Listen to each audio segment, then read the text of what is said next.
Olá, pessoal. Dando sequência à nossa aula. Na aula passada, nós tivemos uma introdução a progressões, sequências. Olha só, sequência das sequências, na realidade. Na aula passada, falamos sobre progressão aritmética. Hoje, vamos dar continuidade ao nosso conteúdo e vamos abordar uma sequência geométrica. Vocês vão perceber que os dois tipos de sequência progressão aritmética e progressão geométrica, elas são bem relacionadas. A diferença é que uma cresce linearmente, ou seja, ela cresce em razão de um fator que é somado ou subtraído, e a progressão geométrica ela cresce, digamos, exponencialmente. É até interessante porque esse negócio de sequência geométrica está sendo muito usado, progressão geométrica está sendo muito usado na análise de Covid. Então, nós vemos atualmente jornalistas utilizando ferramentas matemáticas e também ferramentas estatísticas poderosíssimas que validam dados numéricos. Vou compartilhar aqui nosso PowerPoint. Essa é uma das vantagens da aula remota e gravada. Podemos utilizar ferramentas de informática, ferramentas computacionais para a aula, que ajuda muito. Como eu falei, a aula de hoje é sobre progressão geométrica, também conhecido pela sigla PG. Lembrem que progressão aritmética é conhecida pela sigla PA. Observe as seguintes sequências: 2, 4, 8, 16. Será que observando essas sequências é possível que nós digamos o próximo número? Qual seria o próximo número? Isso é um exercício interessante para se fazer de antemão. Qual a relação desses números? 2 com 4, com 8, com 16. Notem que é uma sequência que ela está crescendo, uma sequência crescente, tá? De números pares. São coisas importantes a serem observadas.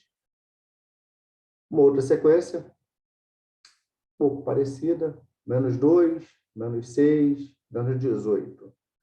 Ela é uma sequência crescente ou decrescente? Notem que ela é negativa. Menos 72, 24, menos 8, opa. Agora já é uma coisa um pouco mais diferente. Tem números positivos e negativos. Será que isso é possível na sequência? Parece que sim, né? 5, 5, 5, 5. Notem que essas sequências, elas, muito provavelmente, quase que certamente, são sequências pertencentes a uma PG, uma progressão geométrica. Assim, essas sequências foram construídas de forma que cada termo, a partir do segundo, é igual ao anterior multiplicado por uma constante. Ou seja, tem o primeiro termo, tem o segundo, tem o terceiro. Então, o primeiro termo é igual ao primeiro vezes uma constante. Sempre isso. Assim como os termos anteriores ou subsequentes. O que eu quero dizer com subsequentes? Então, tem um termo e o termo subsequente que vem depois é sempre igual àquele termo vezes essa razão, vezes essa constante. Vamos dar um nome para essa constante mais para frente. Sequências desse tipo são chamadas de progressão geométricas, ou seja, sequências com essas características são chamadas de progressões geométricas. Essa constante que indicaremos por quê. Então, já tem uma letra que vai representar essa constante, que I é denominada de razão da progressão geométrica. Então, a constante entre dois termos de uma sequência que relaciona esses dois termos é chamada de razão. Assim, na progressão geométrica, 2, 4, 8, 16, temos... Deixa eu botar o ponteiro aqui para poder marcar. Temos que Q é igual a 2, e é uma PG crescente.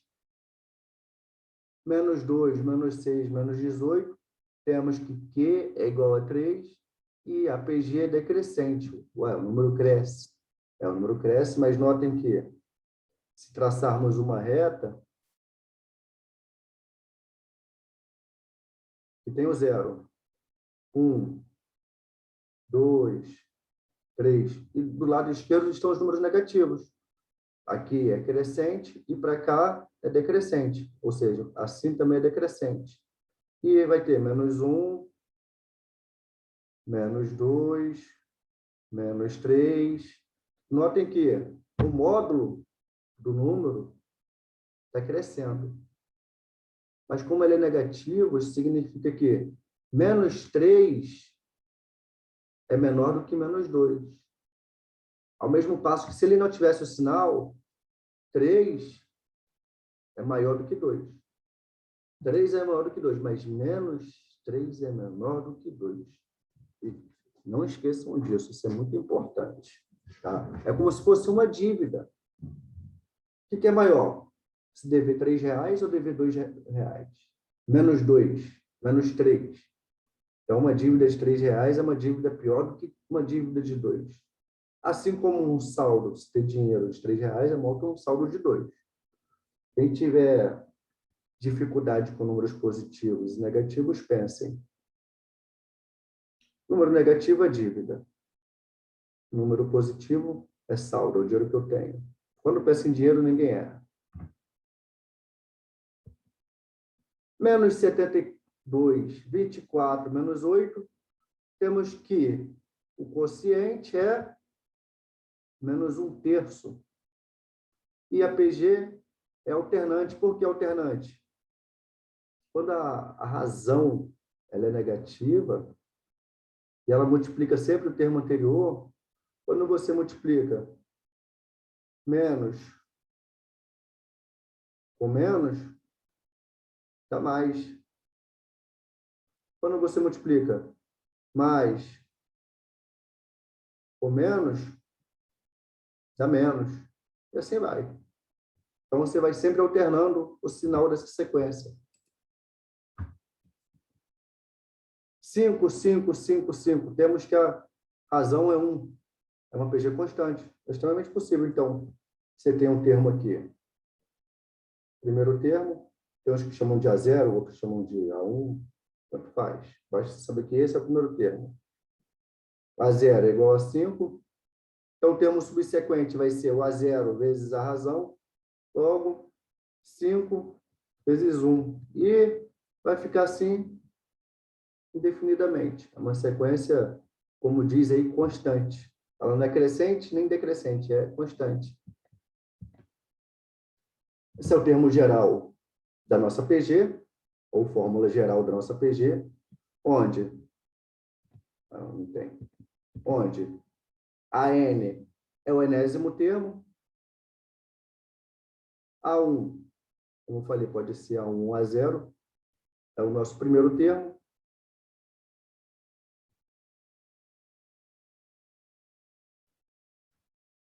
Q é a razão da PG.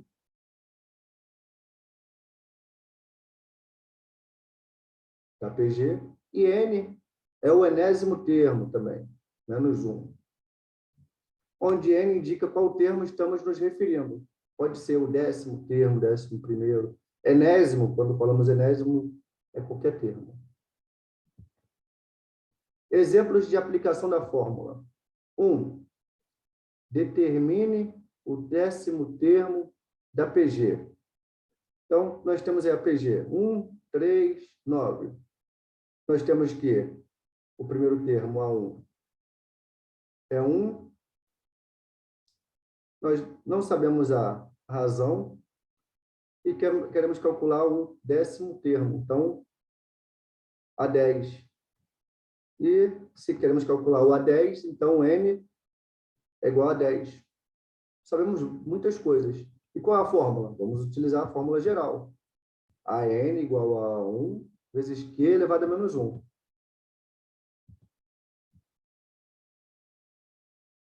AN é igual a 1 vezes Q elevado a -1.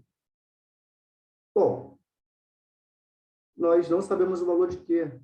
Nós devemos calcular Q. Como o próprio nome diz, Q é a razão da PA. A razão, por si só, já implica que é uma divisão, então. É uma divisão dos fatores subsequentes. Pode ser A2 dividido por A1, pode ser A3 dividido por A2, e, em termo geral, posso dizer que o Q é igual a o enésimo termo mais 1, dividido por a n, ou seja, qualquer termo, contando que eles sejam subsequentes. Isso aqui eu posso dizer que é a fórmula geral para calcular a razão. Quem quiser sempre pensar nesse termo aqui, normalmente é o mais fácil, porque são os de menor valor, pode usar. Eu vou usar esse. Esse aqui é o A1, esse aqui é o A2, vou substituir os valores, A2 é igual a 3, A1 é igual a 1, logo a razão da PG é igual a 3. Vamos ver aqui. Eu sei que é a N? Eu sei que a N é a 10. É o valor que eu quero calcular na realidade. Então, esse valor não tem, é o que eu quero calcular. Eu sei o valor de A1? Sei, é 1. Sei o valor da razão? Sei, calculei. Sei o valor de N? Sei, é pedido na questão 10. 1, eu sei o valor de 1. Então, vou substituir esses elementos na fórmula. Nosso décimo termo, a 10 é igual a 1, que tem o valor 1, vezes a razão que nós calculamos, que é 3, elevado a 10, menos 1. Então, a 10 é igual a 1 vezes 3 elevado a 9. Esse é um valor que, de cabeça, eu não sei, eu vou ter que recorrer à calculadora. Ou poderia calculá-lo aí manualmente, mas é uma coisa producente agora. Vou pegar a nossa calculadora aqui, calculator, botar ela em modo científico, 3 elevado a 9. Vai dar um número bom. Então, nosso décimo termo, a 10 é igual a 19.683. Esse é o nosso décimo termo. Bom, parece difícil? Não, digamos que não é trivial, né? Mas não é nada de outro mundo. E todos nós estamos habilitados, a partir de agora, a trabalhar com esse tipo de ferramenta. Ok? Continuando. Tem aí a cola. Vou pular, que eu já fiz, né? Então, bateu o nosso número com a cola da questão. Número 2. Numa PG, o quarto termo é igual a 64. E o primeiro termo, deixa eu tirar aqui a janela aqui para cima, é igual a 1. Determine a razão da PG e, em seguida, obtenha o oitavo termo. Bom, como nós vimos aí, para resolver esse tipo de questão, o ideal é que tenha uma organização. Tem uma interpretação dos dados, uma organização dos dados, entender qual a informação que é fornecida na questão, classificar essas informações, entender o que é pedido e, após essa classificação de dados, usar a equação correta, substituindo os dados e realizando os cálculos. Esse é um excelente procedimento que nós devemos ter, uma organização. Tá? Então, vamos lá. Como eu quero calcular? Como eu tenho o quarto termo e eu sei o valor, e eu sei o valor do primeiro termo, eu vou determinar, usando a fórmula, a razão. Então, notem aqui, ó. Eu tenho o A4, cujo valor é 64. Eu tenho o A1, cujo valor é 1. Eu não tenho a razão. Essa é a primeira coisa que é pedida na questão. Interessante, né? Ele começou, a primeira questão foi diferente dessa. Ele fez uma abordagem diferente. Ele deu o quarto termo, deu o primeiro termo, quarto termo, deu o primeiro termo e foi bem claro no que é pedido na questão. Determine a razão, ou seja, determine que. Foi substituído na equação, aqui era n menos 1, então era 4 menos 1, por isso deu 3. Ficou o quarto termo é igual ao primeiro termo vezes a razão elevada a 3. Assim temos, substituindo o valor, que a 4 é 64, conforme está aqui, a 1 é 1, fica 64 é igual a 1, vezes que 3. O 1 vai para o outro lado. Dividimos. 64 dividido por 1 dá 64. Então, vai ficar Q, vou botar aqui, ó, Q elevado ao cubo é igual a 64. Bom, eu acredito, isso não me surpreende, porque, como eu falei, isso aí não é trivial, é normal o que eu vou falar agora. Não deveria ser normal, mas não é nada de outro mundo, assim. Tem muita gente que vai olhar isso e vai falar, não sei isso. Vai se assustar. Calma, relaxem, pensem. Se fosse Q elevado ao quadrado igual a um número qualquer, todo mundo ficaria tranquilo, né? Por quê? Botaria a raiz quadrada dos dois lados e resolveria. Aqui é uma coisa parecida. É um cubo. Q elevado ao cubo. Então, como é que soluciona isso? Raiz cúbica dos dois lados. Que a raiz cúbica mata o cubo. Faz sentido isso para vocês? Espero que sim.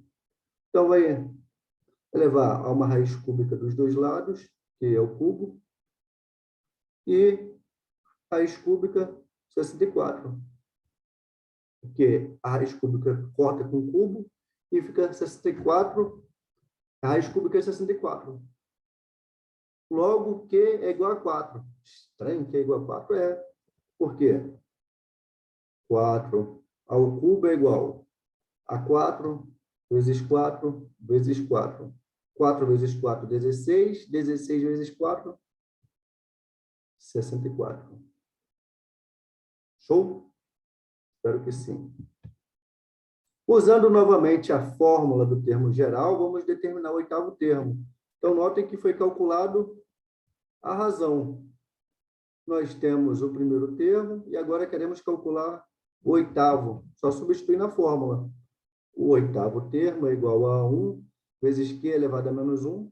N, no caso, é 8, menos 1, 7. O oitavo termo é igual a 1 vezes 4 elevado a 7.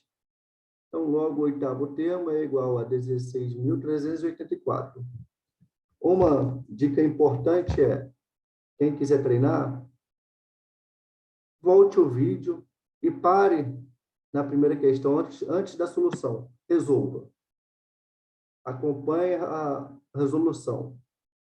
E veja se acertou ou não. Se não acertou, veja o que errou e tente fazer de novo, até acertar. Depois faça o mesmo para a segunda questão. Visto que introduzimos a fórmula geral da PG, nós podemos entrar em outro tópico, que é a soma dos N primeiros termos de uma PG. Note que,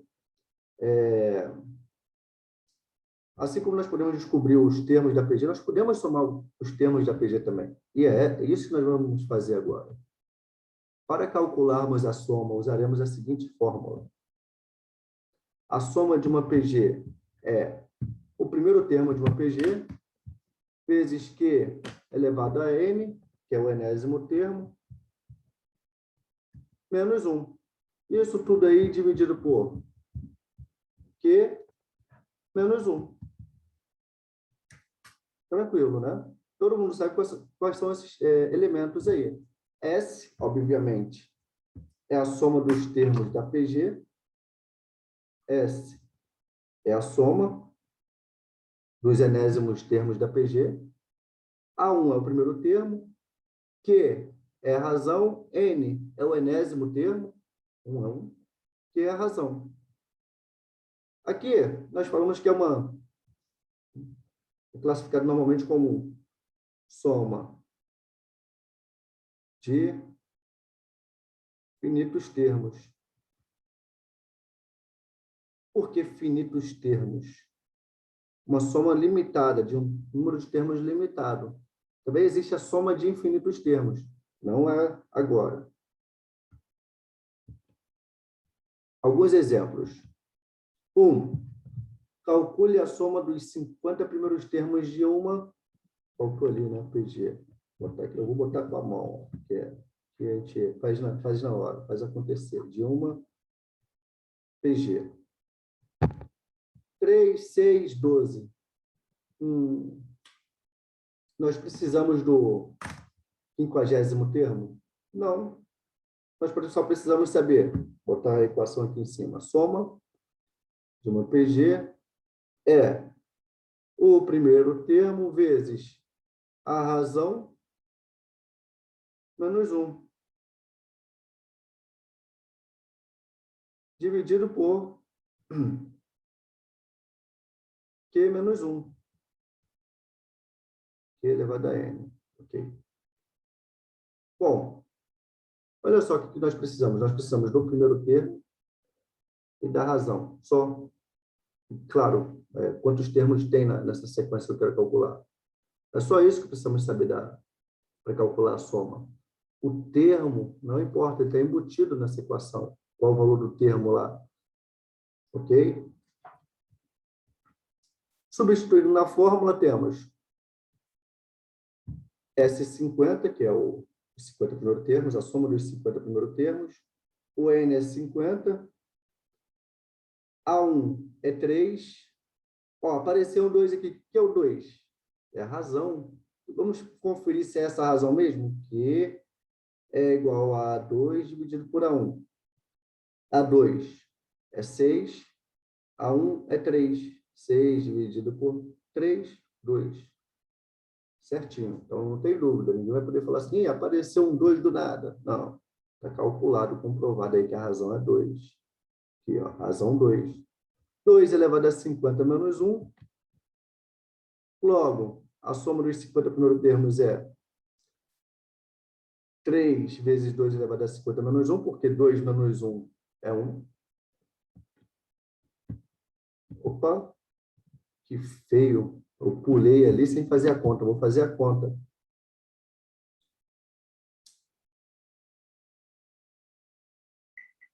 2 elevado a 50 igual. Entendi por que eu não fiz a conta. Dá número pra caramba. Eu vou botar aqui. Vou precisar de espaço. 2 elevado a 50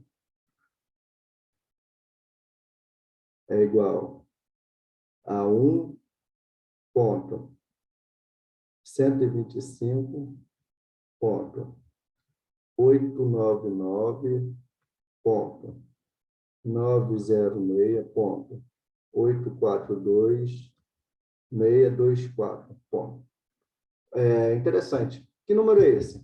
Ó, aqui é 1000, aqui é milhão, aqui é bilhão, aqui é trilhão e aqui é quatrilhão.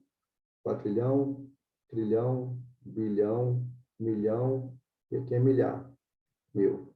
Então, é 1 quatrilhão, 125 trilhões, 899 bilhões, 906 milhões, 842 mil e 624. É um número grande pra caramba. E olha que eu nem multipliquei, nem diminuí o 1 e nem multipliquei por 3.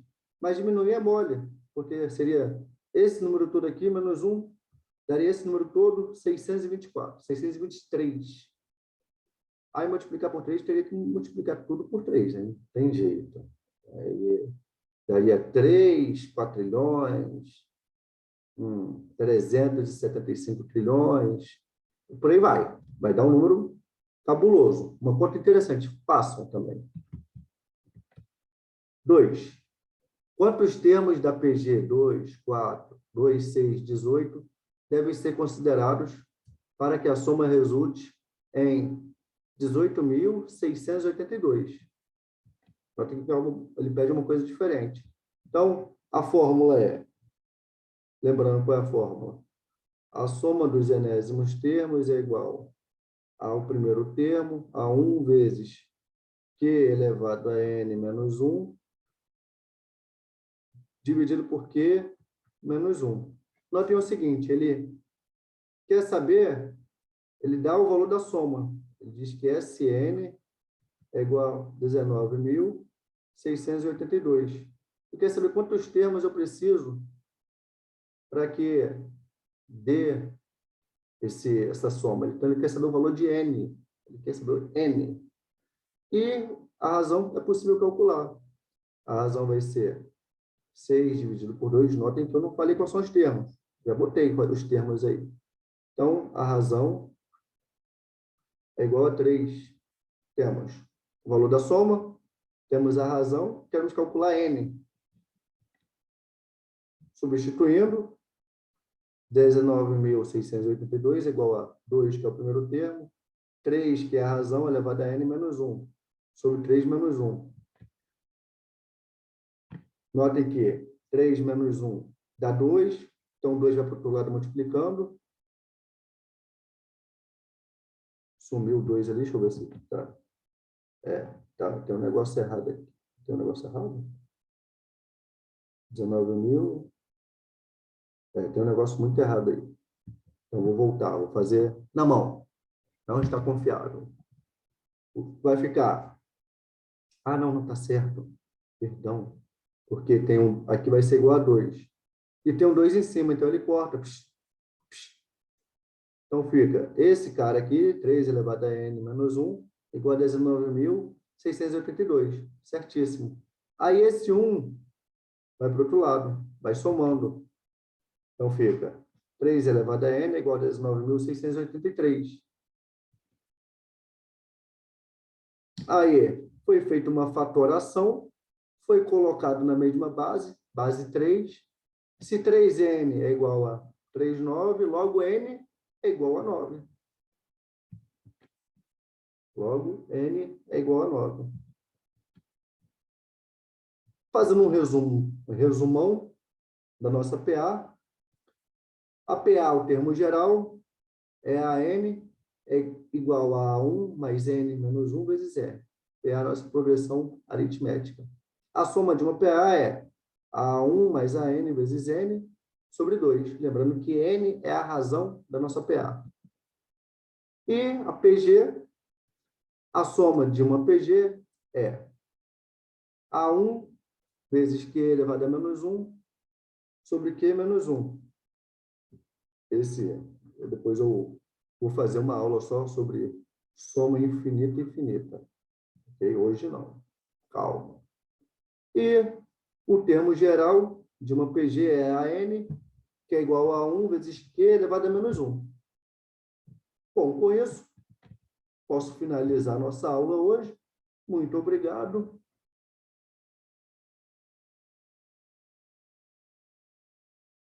Assistam a aula, tentem fazer os exercícios resolvidos. Semana que vem nós teremos nossa lista e na outra semana começaremos as lives de tirar dúvidas e resolução de exercícios. Descansem, fiquem bem, estudem. E me escrevam qualquer coisa.